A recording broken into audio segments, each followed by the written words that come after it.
Well, good morning, Menlo Church. So glad that you are with us today. I want to get started by telling you about a high-stakes startup that launched right here in the Bay Area a couple of decades ago.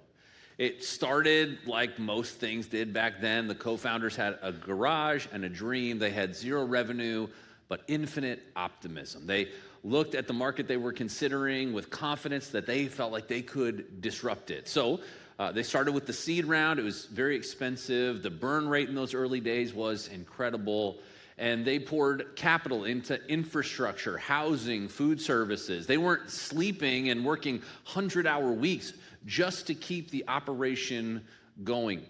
As the venture scaled, they moved into the growth phase. They brought in outside consultants to help strategize. They paid for expensive specialists to optimize mental and physical performance. And they started obsessing over KPIs and quarterly reports.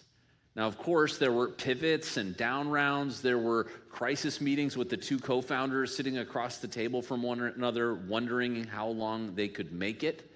But they kept pouring money in because they were focused on the exit strategy. They were committed to an IPO. They wanted the validation of the market. They wanted to be able to ring the bell and say, look at what we built. Look at the ROI. Now, I'm not talking about a tech unicorn in Mountain View or biotech firm in Silicon Valley somewhere. I'm actually talking about your family. And if we're not careful, the way that we can slip into thinking about our kids. And so today, we're going to step into minefield, really. We're talking about parenting together. And this is the third week of our series, PERFCT. And I've heard from you as we've talked about families and we've talked about marriage, from all of our campuses, like, hey, Phil, I'm grateful and honestly a little annoyed with you. And I have that effect on people, so I'm glad that you're experiencing it. Now, I know the pressure firsthand that we live in the zip codes that we live. In the Bay Area, parenting often feels less like raising a child and more like managing a high-stakes startup. We treat our kids like venture capital projects, and we obsess over their inputs.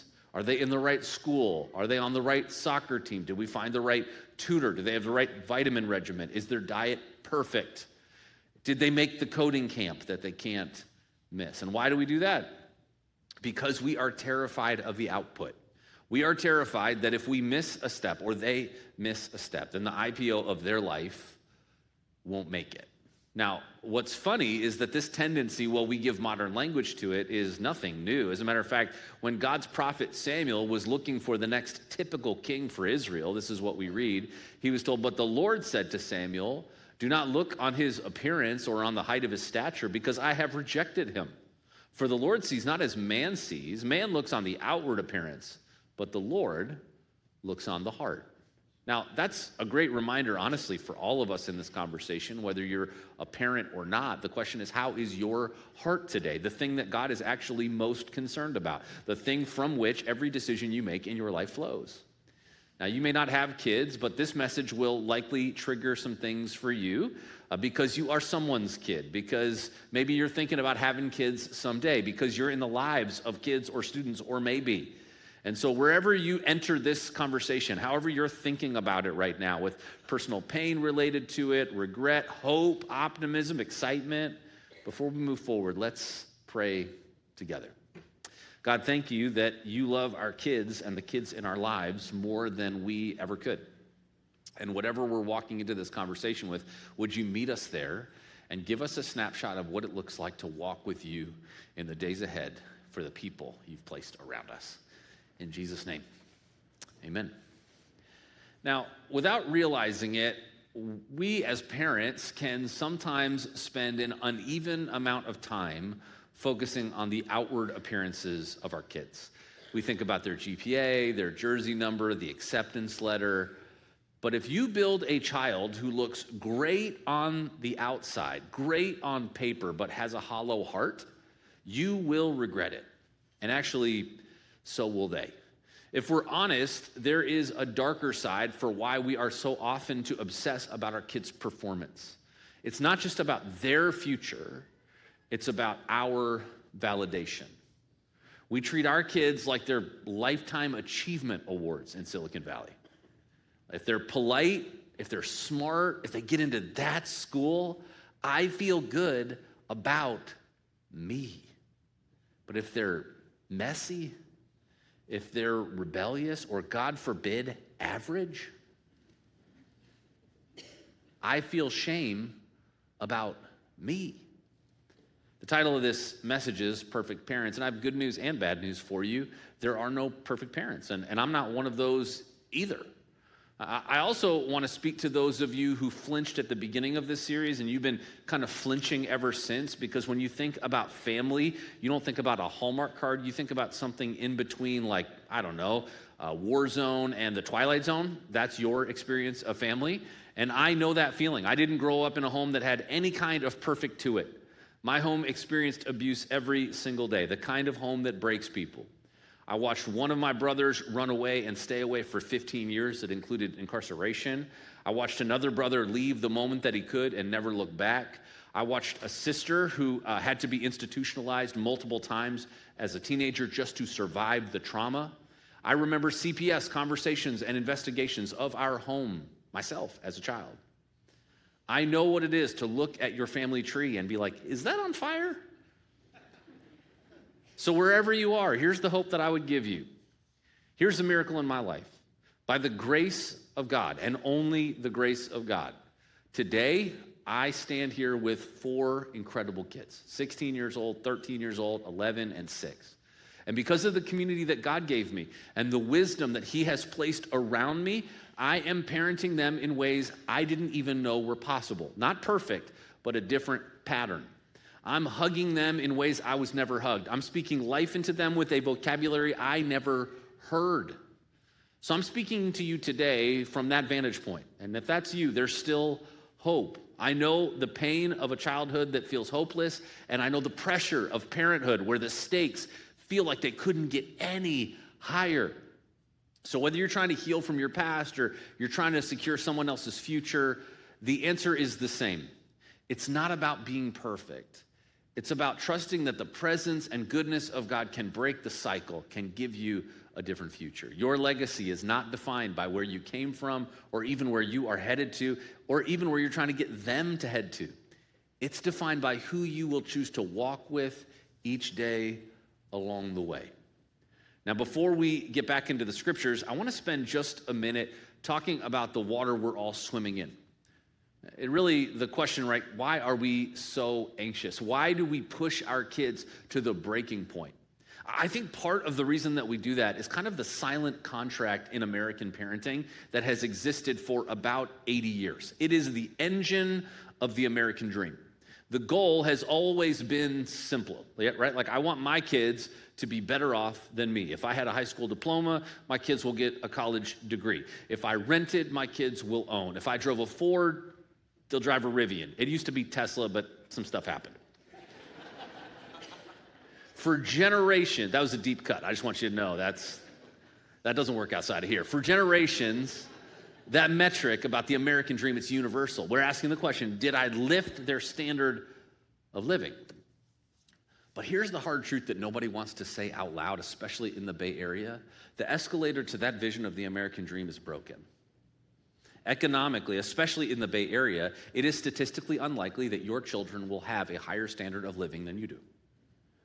With today's interest rates and housing prices where they are, just buying the house that you live in today would likely require a level of wealth that is becoming a lottery ticket to the next generation. And because that math is broken, our approach is kind of broken too. We are parenting from a place of scarcity and fear, and God has something better for us than that. We push them into 5 AP classes and travel sports because we are terrified that if we don't, they won't be able to afford a life in the right zip code. We are actually experiencing what we are cautioned against in Psalm 127, where the psalmist puts it this way. It said, unless the Lord builds the house, those who build it labor in vain. Unless the Lord watches over the city, the watchman stays awake in vain. It is vain that you rise up early and go too late to rest, eating the bread of anxious toil, for he gives to his beloved sleep. Think about that promise. If we were to put that on a billboard on 101 headed into Silicon Valley, somebody within 24 hours would write challenge accepted on it in graffiti, right? Like, there is no way that that is what we believe is the case. As a matter of fact, he grants sleep to those that he loves, that he knows. For us, we just think like, that sounds like a scaling inefficiency. We can fix that. But it really is vanity, isn't it? I mean, aren't you tired? Your kids are. But I want to liberate you for just a minute. This was always the wrong version of the dream that we were supposed to be parenting toward anyway. Even if the kid catches it, even if your son or daughter gets that job at Google, gets that house at Atherton, they have everything on the outside. How's the inside? What if we change the definition of what it means to make sure that our kids are better off than we are? Instead of praying that they have a bigger financial portfolio, what if we prayed that they had a bigger purpose and fulfillment to their life, no matter what they do? Instead of parenting so that they can afford to live in a specific zip code, what if they would carry the qualities of the kingdom of heaven into any zip code that God sends them? See, the default American dream says, my peace depends on my position. But God's kingdom dream, it creates resilient people that say, my identity is secure, whether I am the CEO or an intern. I know who I am, whether I'm in the corner office or the cubicle. That's the only inheritance that you can give, by the way, that is not going to succumb to inflation. If you raise your kids to integrate their faith into their decision making, to become people who they can walk into any room and treat others with dignity and respect regardless of their status, those are the kinds of people that God uses to change the world. So if that sounds good to you, if you're like, yeah, I guess that other one's probably not going to work, let's talk for just a little bit about how we raise resilient people instead of succumbing to the pressures of trying to make anxious performers more anxious. See, we're back with the Apostle Paul this week in a letter that he wrote to the church at Colossae, a church in the first century. And he put it like this. He said, children, obey your parents in everything, for this pleases the Lord. Anybody want me to just stop my message right now? You're like, that's all I came for. Fathers, do not provoke your children lest they become discouraged. Paul is providing a framework for you and me for how people live out this new identity as followers of Jesus in a very new church. Some of you, you're figuring this out in a very new faith. That's who Paul has in mind. In these verses, he begins with the guardrails that we think about in life and parenting, and we can't avoid the fact that authority matters, that actually children obeying parents reflects the truth that boundaries are blessings for kids who are not ready to establish their own boundaries, even if they think that they are. Chaos is not love. Permissive parenting, where the kid runs the house, is not helpful. If you think to yourself, well, I just want to be my child's best friend, I'm telling you, that may be the fruit of good parenting one day, but it's terrible parenting as a target today. I'll put it this way. You can either raise your child to the life that they need, or they will lower you to the life that they presently want. You get to choose as a parent, but you will experience the consequences of that choice. They need to know that someone is driving in their life. Verse 21 kind of offers the counterpart, the curveball. Paul pivots to parents. Specifically, he focuses on dads, but I think some of why he's doing this is because he's just trying to make sure dads are paying attention. Like, dads lock in, but I think this applies to everybody. Moms, I don't think you're off the hook here. He says, don't provoke your kids. Some translations say, don't embitter them. The original language leverages the image of stirring up or irritating to the point of breaking someone's spirit, where they would just give up. They would just check out. So how do we provoke our kids? Well, we do it when we demand perfection and we offer no grace. We provoke them when we criticize a bee, but we don't notice their bitterness. We provoke them when we make our love conditional on their performance. And the result, Paul says, is not only do they become discouraged, they lose heart, they become listless. See, if your child thinks that they can't get good reactions from you, they will settle for any reaction. Now, I'm going to be real with you for a minute. I am far from perfect at this. I'm a parent in the trenches with you, with 4 kids. Our house is loud, especially with our 6-year-old. It's like a whole other level. The schedule can get chaotic. And when Alyssa and I are in a good place, when our rhythms are good. Our scheduling is going well. We have a schedule actually where each month we'll take 2 kids and have individual dates with them, and then it flips, and we're just on this schedule regularly. It doesn't happen all the time, but we try to make it work, and it's an indicator that we're probably functioning at a good pace for our family. And at the times that we do it, it doesn't have to be expensive. Sometimes it's just running errands together, just one-on-one, or grabbing ice cream, but it's just a chance for no agenda to just connect. And I'm going to give you a secret weapon that I use in these conversations, especially if you haven't done a conversation like this before, and every conversation with your child in this stage that they're at feels adversarial, where it just feels like you're at each other. Like, how do we talk about it? I will use a chatbot. And I will go into it and I'll say, this is my child's name, this is their age, here's what their interests are. I'm going on a one-on-one date as their dad. Can you give me some great questions that will spur good conversations for our time together? And the questions are great. And especially our little boys, like I'll sit across the table from them and I'll read off the question. I'll just say the question, super chill, low-key. And especially our little boys, they'll just go, Dad, did ChatGPT write this? And joke's on them, it was Gemini. It's another deep cut right there. That's the Silicon Valley special. But you know what happens after they do that is they answer the question. And before you know it, we're having a real conversation. We're not talking about grades. We're not talking about chores. We're not at each other's throats about it. It just works. So if you need a tool to figure out how do I just have a better conversation, that can be one to try out. But life gets busy. The calendar gets crowded out. That stuff doesn't always happen. And sometimes I'll notice this pattern that there is tension in my relationship with one of our kids in particular. And as it's increasing, I realize it's been a while since we've had that one-on-one time. When I've connected with each one of them, when we've had that kind of time, I have more grace available for them. I can see their struggles. I have more patience for their mistakes. But without that intentionality for a period of time, I can easily drift into quick fix parenting. I'm sure none of you have ever done this. Quick fix parenting is when I just want the behavior to stop.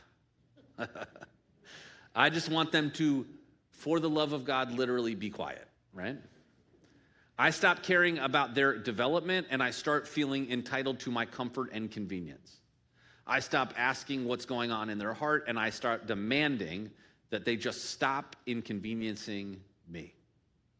Now, when I'm disconnected, it's easy to settle for a vision of parenting that looks like that kind of control. But when I'm connected, I can actually parent. I can actually pursue trusting Jesus the way that Paul is talking about in the way that I show up as a father. See, we talked about how healthy families a couple weeks ago are honest ones, even when it's difficult. Last week, we talked about how healthy marriages are submission competitions where we're looking for ways to serve one another sacrificially. And this week, we're discovering that healthy parenting, it chooses connection over compliance. That actually, it takes that choice in every space, every age and stage. I'm going to choose connection over compliance. Quick fix parenting chases compliance. Now, I think for some of us, it sounds like just do what I say so I can get back to my life.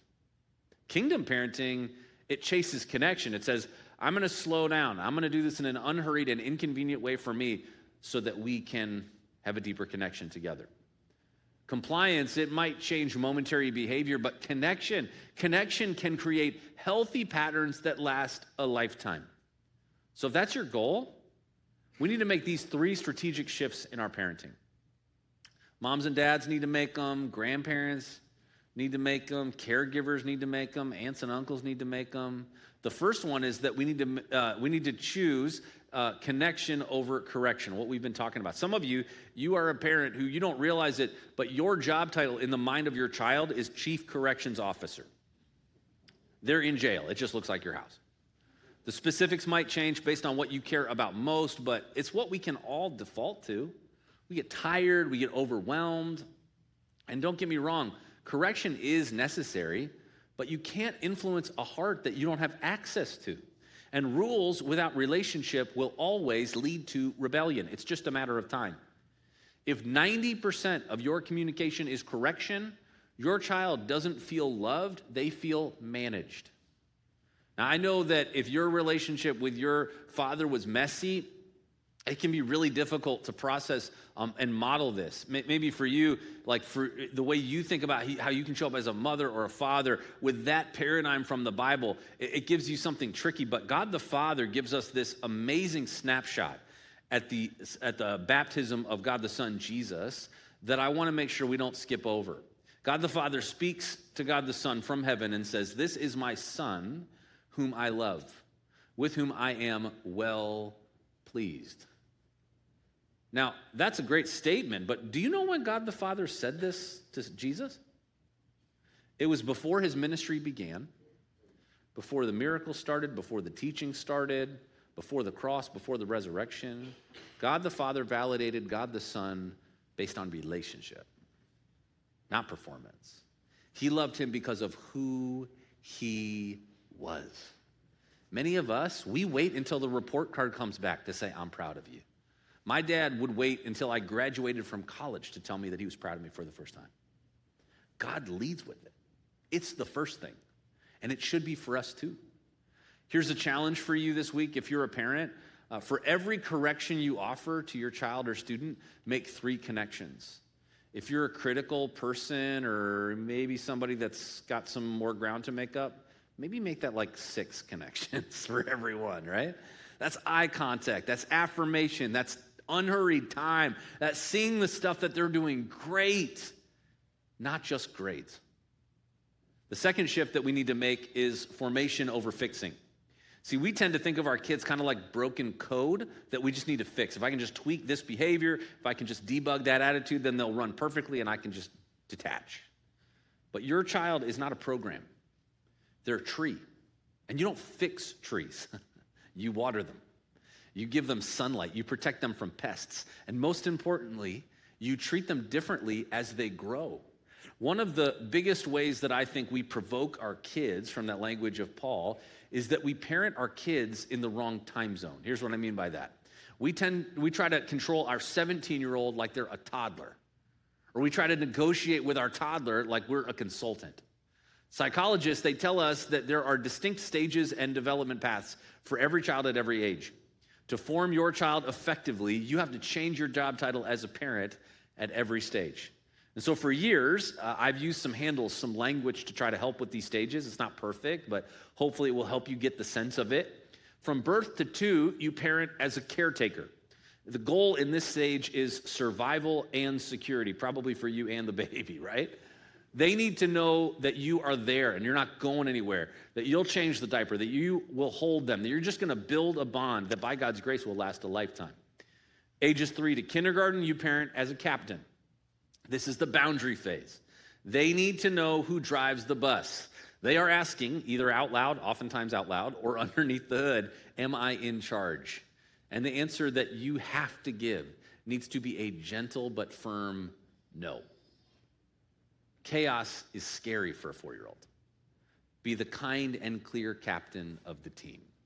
1st to 3rd grade, you parent as a cheerleader. This is the age of competence. They are learning to read, throw a ball, make a friend, and they're terrified that they aren't good enough at any of it.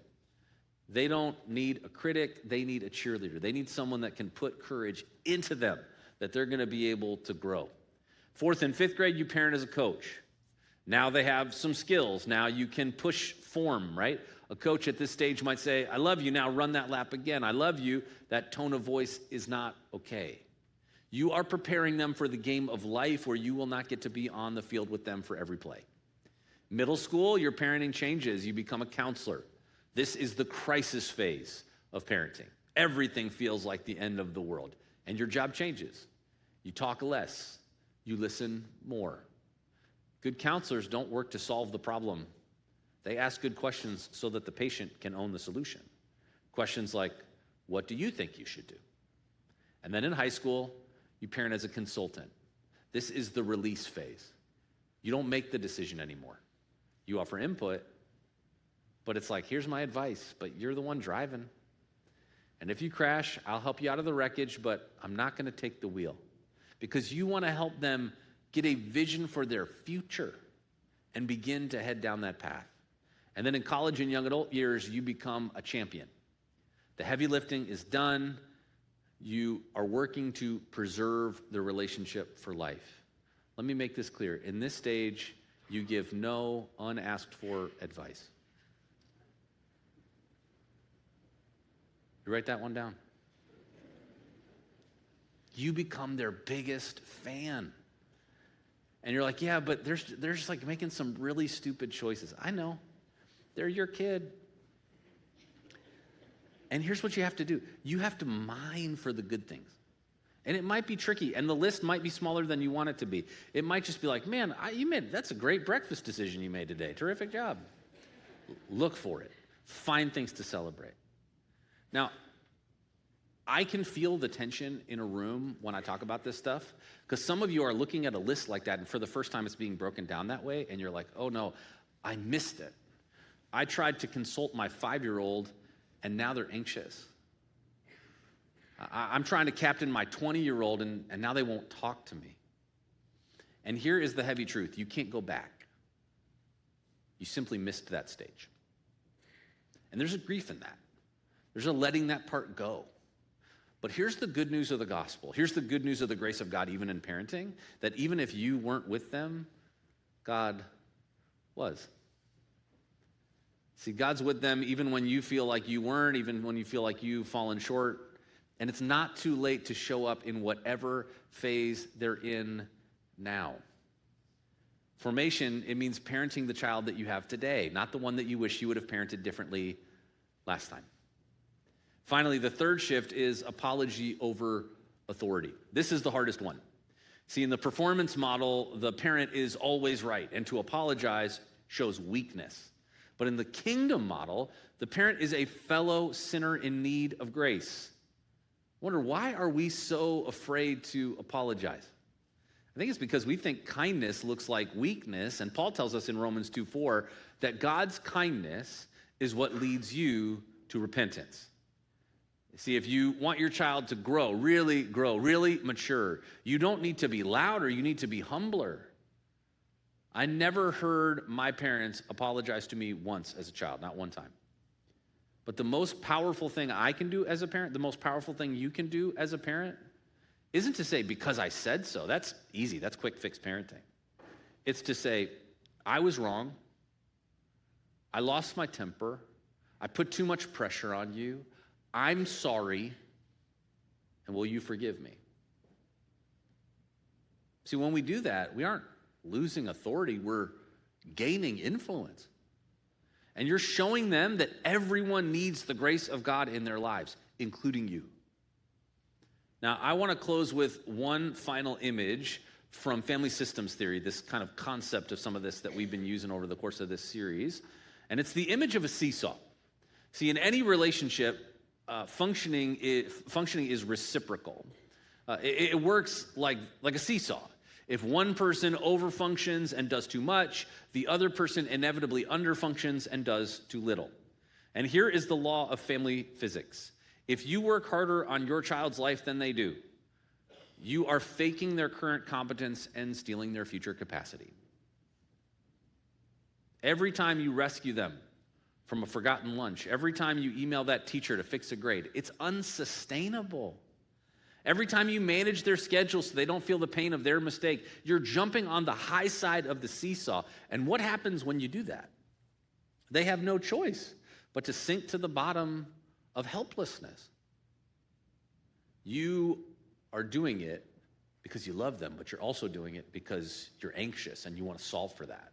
But you are training them to be passive. You are training them that if they just wait long enough, mom or dad, grandma or grandpa, aunt or uncle will fix it. But if you want to raise a resilient adult, you have to get off the high side of the seesaw. You have to let them carry their own load. And it's going to be scary to watch them wobble. It's going to be painful to watch them fall. But it's the only way they're going to be able to walk in that season or situation of their life. So here's your homework. I call it the 24-hour rule. The next time that your child comes to you with a crisis, a forgotten homework assignment, a conflict with a friend, a schedule mix-up, I want you to wait 24 hours before you intervene. Some of you just started sweating. Now, I get it. Like, if there's blood or fire involved, go ahead and jump in. But don't fix it immediately if it's not. Say something like this. Wow, that sounds really hard. What do you think you're going to do about that? And then just have a conversation. Give them the dignity of trying to solve the problem on their own. You're like, they're going to come up with terrible answers. Yeah. But you know how we get better answers? Is by first coming up with terrible answers and then having a conversation. Give them the gift of personal agency in their life to learn this along the way. This is how we raise people, not performers. This is how we carve space for connection before compliance. And it's exactly the way that God, by his grace, lovingly guides you and me. You know, it seems times like this, people will say to me, they'll be like, Phil, I hear all that, but then I hear about your story, and like, how did you end up that way out of coming out of the home that you came out with? I'd say, well, one, we're like 1 out of 4 of us, so odds were not great in my house, and Jesus. That is the difference. That for you, hope is never done because Jesus is always available. And so if you have a child that you go, I didn't show up the way I thought, or I did, and they just made some other choices, Jesus still has hope. Jesus still offers hope to that person. Or you have a grandchild, you're like, I really want to help, and I really want to fix it, and I've been trying to be their parent, and I know I'm not, and I get in trouble for it. Jesus still has hope for them. So in just a second, I'm going to pray. I'm going to pray for the next generation. I'm going to pray for our kids. Because ultimately, the kind of healing we need, the kind of hope we need, it comes from him, and it's available right now. We're going to do our best, and we're going to give God everything in the midst of it. Would you pray with me? God, thank you so much. Thank you that even though we fall short, and we all fall short, I fall short, you love us anyway. Even though the number of times you should have given up on me, or the number of times you should have given up on any of us, you just keep reaching out. Your love continues to extend. So in this moment, this opportunity that we have to think differently about our role as parents or caregivers in the life of the next generation, remind us that as much as we love them, and as much as we've tried to care for them, you will always love them more than we do, no matter what. And so God, might your grace fall upon them. Might your hope shine over them. Might your peace be the thing that guides them. And would you give us the perspective to lovingly raise them in the vision that you've given us to help them follow you. It's in Jesus' name. Amen.